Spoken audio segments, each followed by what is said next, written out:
film sucks. Indie film sucks. It's the Indie Film Sucks podcast.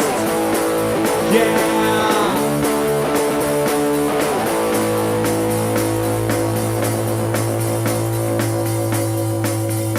Coming at you from the mean streets of St. Louis, from a basement on South Broadway, the Indie Film Sucks podcast.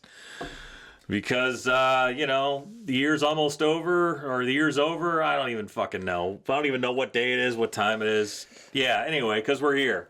Yeah, we're here for you, and Happy New Year or Merry Christmas, whatever. We don't know when this one's coming out. Yeah, who knows? God only knows. Yeah, if it will come out, we don't even fucking know. Anyway, I am Chris Grega. This is Brock Roberts. Tonight we are missing Christopher T. Mackey. He is on assignment, but we are the Indie Film Sucks podcast, where we talk about the highs, the lows, and the in-betweens of true independent filmmaking. There you go. Mackey would have definitely fucked that all up. He would have.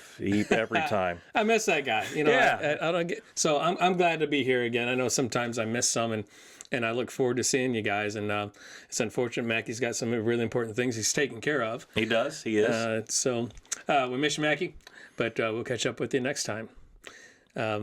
So I don't even know what the hell to talk about tonight. I mean, there's a lot going on in the world, and we're trying to just keep it small with the indie film world.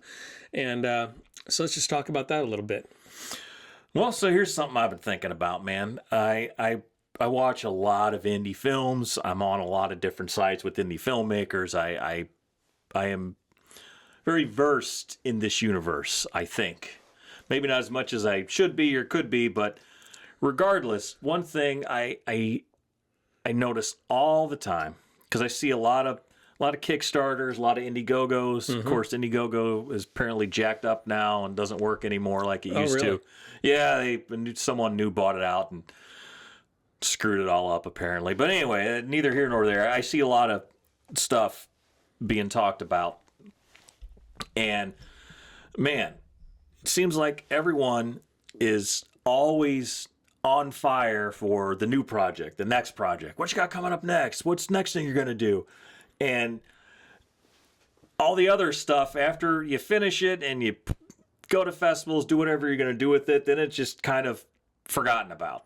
I mean, maybe you dump it on streaming, but then you're on to the next one, on to the next one, on to the next one. And I don't know. I feel like, and I've been guilty of this too, just like everybody else.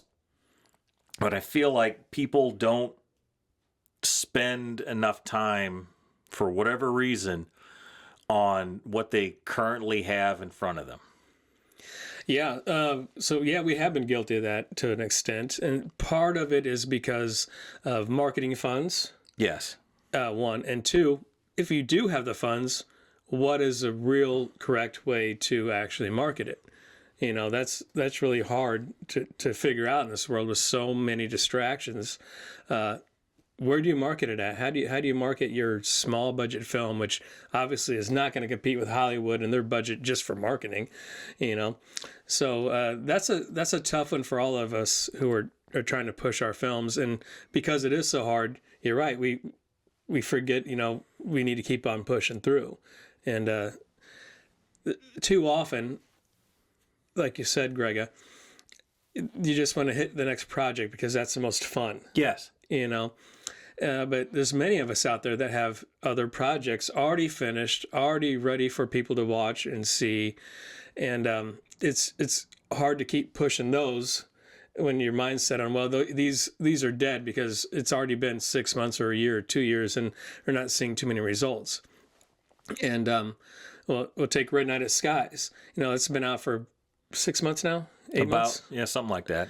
And it's doing okay from what we can tell, but we're not pushing it super, super hard anymore. But that's something we need to focus on more. I know our distributor is working on a few other tactics for us, which we're excited to talk to him about, to give it another push. And pushing your project is so hard. And thankless and not fun. And it kind of feels like you're begging for attention. Well, we are. you know, but so are about a million other people begging for your attention. So whether it be a TikTok video, 5-second thing you watch on one of the platforms, or there's so many distractions going on. You have your work, your family life, and then you get home and you got so many platforms putting out really good products these days.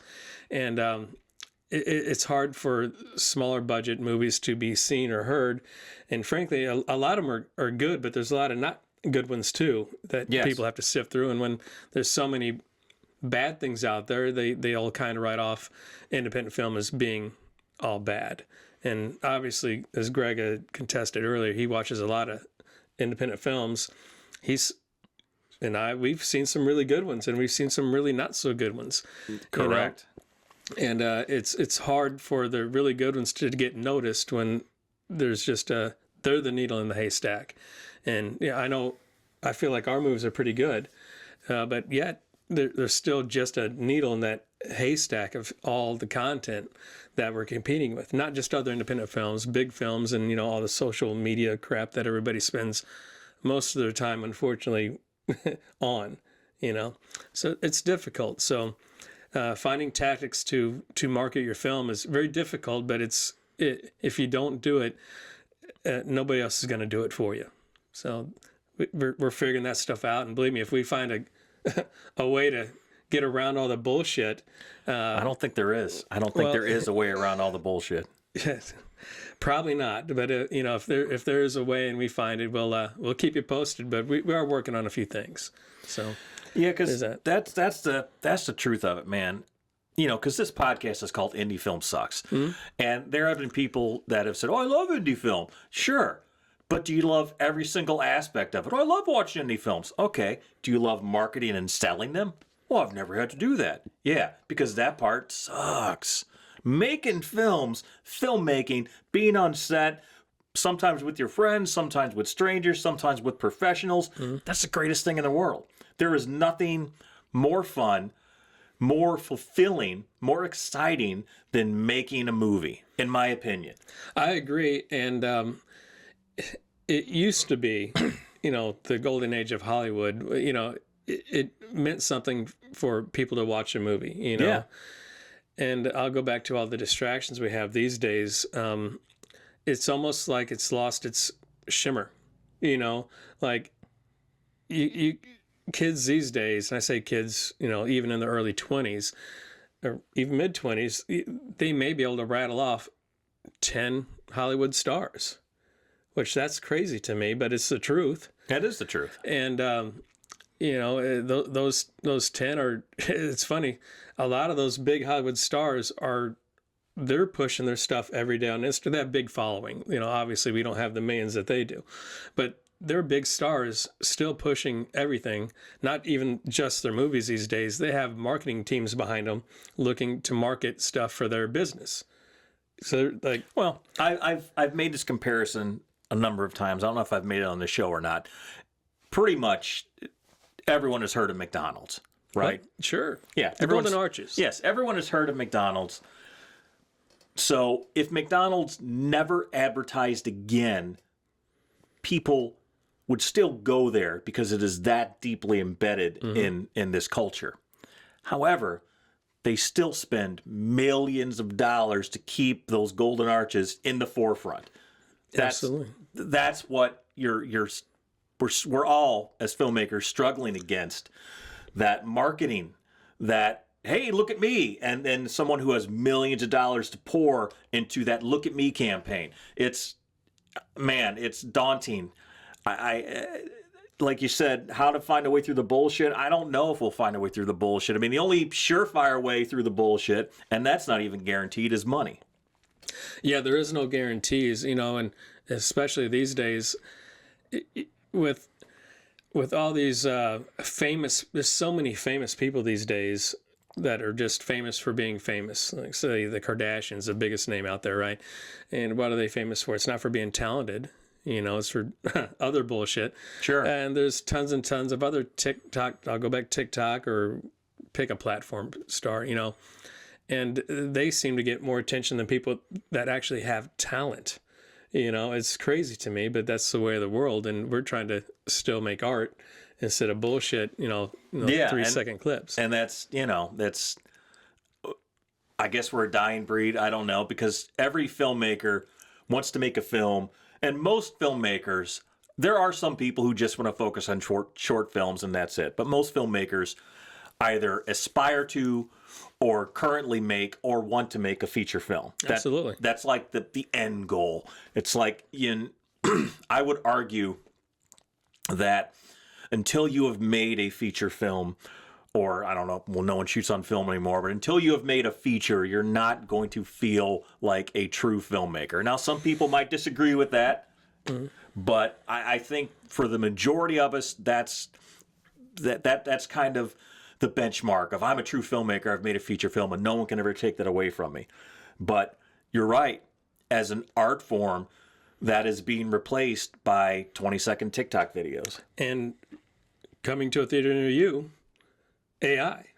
Well, yeah, that's that's a whole other topic. AI. It's coming. It's here, but it's only going to get more ingrained with our pop culture. It ain't going anywhere, and it's only going to get better. And it's the great replacer. It is. I mean, I believe there's pros and cons. It seems to be mostly cons with AI as far as our industry goes. The pros to it, in my eyes, for our industry, is there's maybe some scenes you can shoot with your main actors and fill in the blanks or the background with AI and make it look pretty slick. You can do that right now. So that can actually help a filmmaker, a true filmmaker. You have to bend to those rules and maybe give up a little creativity for AI to get your movie done. That could possibly be a positive. The negative side is it could possibly replace everything if we let it. And I mean, the population in general. Yeah. From what I understand, the first AI movie is supposed to come out in May next year. And it's fully animated, but everything about it is AI. The looks of it, the sounds of it, the voice, written, everything edited by AI. Now, I don't know if it's going to hit theaters or Netflix. I believe it is a Netflix movie. Don't quote me on that. I think it is. But I can see that replacing things for a while. Things meaning, filmmakers and people. Hopefully, that's only a short-lived process, and people actually want to see real actors and real art, not some artificial thing to fill your brains in. I'm hoping that's the case, but we'll just have to see. I don't have any faith in the public at large, to be honest. I really don't. I mean, yeah, you're right. The court of public opinion will ultimately decide if AI films are going to be the majority. And I think in 20 years or less, it might be. Because people, if you can't tell the difference, I think a lot of people won't care. Some people always will. There are always people, but that's why there is still a theater. So far, yes. Yeah, so far. I mean, that's something AI cannot replace at this point, as far as I know, is live public performance. Sure. I don't see that ever completely dying out. But there are also people who still want to go to the movie theater. But I think the big chains they're already in trouble. So I think they're going to slowly or maybe even quickly disappear, and then you'll have what's a handful of sort of boutique movie houses, which is kind of how it started. Because there's always going to be someone who's going to want, the novelty of a theater experience. Just like there's a handful of drive-ins left. They're still there, and they're there for a reason, but they're the exception, not the rule. Well, I have a little bit more hope for humanity than that. Hopefully people want to see real things. I mean, obviously people are going to be interested in seeing what this AI looks like. It's going to be popular for a while. No doubt in my mind, people are going to check it out, which, you know, just for wanting to see what it looks like and feels like, it's going to pique the interest of everybody, and everybody's going to want to see it for a little while. I just believe there's some type of rejection to have the human element in it, as far as real actors and real writers, real directors, real everything. That's my hope anyway.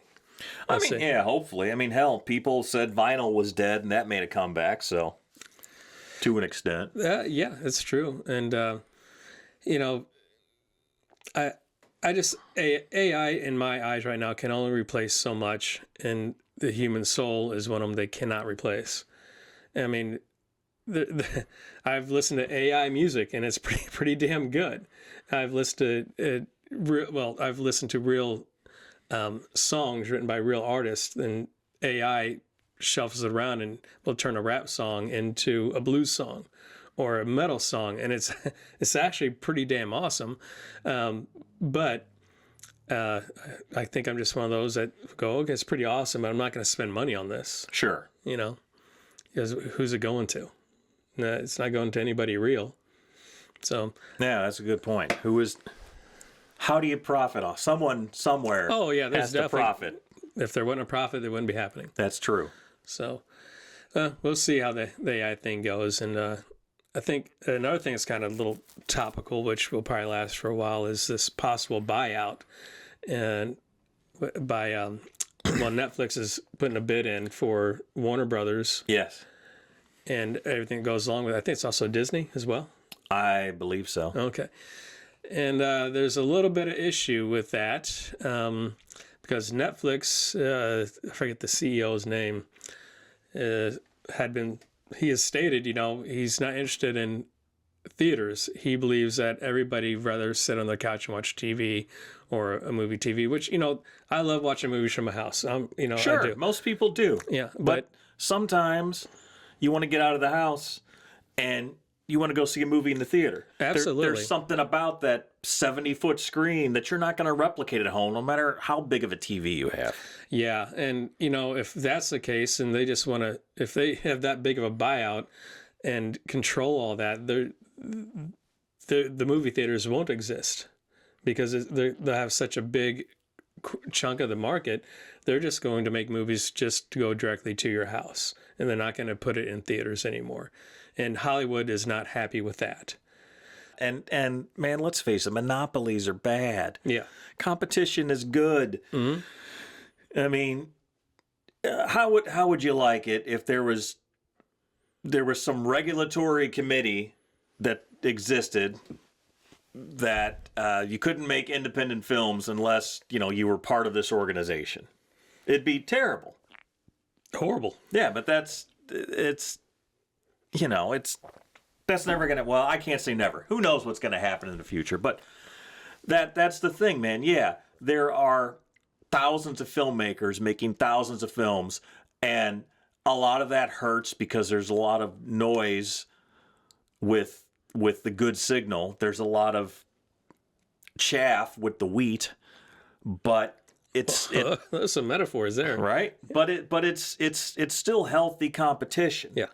I mean, and really, we're not competing against one another. We should be competing with ourselves, but it's good to judge yourself against other filmmakers at your same level to see, man, this guy did really great. I bet I could do something better. Not to take away anything from those filmmakers, not to say that, I don't like this director because she's had more success than me, but no, it's like, well, I want to copy that success. If they can do it, I can do it. Yeah. But at the upper levels of the industry, if all competition goes away, then that's just going to have a real negative effect. Yeah, I don't see any good coming out of monopolies at all either. I mean, it's never worked out in the past too well for the public. No, cost usually goes up for whatever you're trying cost goes up, quality goes down. That's right. That's right. Kind of like our government. Yeah. Yeah. So, I mean, that in a nutshell tonight, put the effort into pushing out your products that you already have if you have them. If you don't have other products out there, indie films, start making them and work your ass off on pushing them out and thinking about that even before you make them. Really, we brushed on that plenty of times throughout the history of our show here, but it's really important. And I know we got some work cut out just for us, just in one movie. But we have other movies we want people to see as well, which, I'm pretty sure we're going to start figuring that out to get those movies to the public too. I mean, we have movies on our website, but that's different than getting them marketed. Well, and some movies are right now available to the public, which should not be. So, well, that's a whole other story, though. We definitely need to do a show on piracy. It's or not just stealing. It's not even piracy. It's just stealing. It's a breach of contract. Yeah, well, I guess maybe it is theft because it's after contract expired. I don't know, but I don't know who exactly has this film out. So maybe it's all a misunderstanding, or maybe someone illegally has it out. Well, someone definitely illegally has it out. But, not just it. 2 movies we had issues with. Well, one I think we got solved, but the other one is still ongoing. But yeah, we're not going to mention any names or any titles, but it happens and it sucks. Yeah, it really sucks when we busted our ass for these films, and actually all our films, our whole career, and somebody else is making money. Yes, off of our shit. Which, that is the worst feeling in the world when you break your back for a film and the film makes money. It makes legitimate money, but you don't see any of it. Yeah, that's a real thing. That's one of the nasty parts of this business. We've always talked about the bad back end, but it's even worse than what people think when people steal your shit. I mean, the back end's horrible even when you are getting paid. Yeah. And then when you have companies taking your product and putting it in places which we had no clue or we never given the rights to, and we have no contract with any type of money at all. Even if we did, we probably wouldn't see any anyway. But still, we have stuff out there that shouldn't be out there. We're trying to stop. I'm trying to rein that back in so we can put it out there for you to watch and so we can get eventually 5 cents. Maybe 11. Maybe 11 cents. Yeah, but yeah, this business is tough, man. It isn't for everybody. No. But if you love making movies, it doesn't matter. You just keep making movies, and who knows? You may be able to break the mold and find a pathway that help out everyone, not just yourself. I mean, hopefully it's us, but hell, it could be you. So go make a movie. See what you can do, man. All right. Well, Brock, I feel like we learned a lot tonight. Yeah, sure. Well, we talked about some of the highs. Yeah, plenty of the lows. A shit ton of lows. Yeah. And, I guess in-betweens. Did we? In-betweens? Maybe. I don't know. Yeah. Anyway, on the Indie Film Sucks podcast, brought to you by 88mm Productions, go to www.indiefilmsucks.com. If you want to get your film reviewed, drop us a line. We will get back to you. We'll review your film. We'll put it up on the website. You might even be able to come on the podcast as a guest. That's been happening for people. You'll see. It has. We got some more guests coming up. Mm-hmm.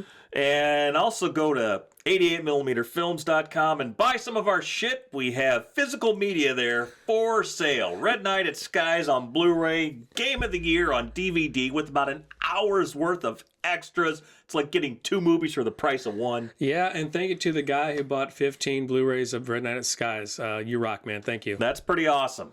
Yeah. All right. Well, good night. Good luck. God bless. See you next time. Indie film sucks. Indie film sucks. It's the Indie Film Sucks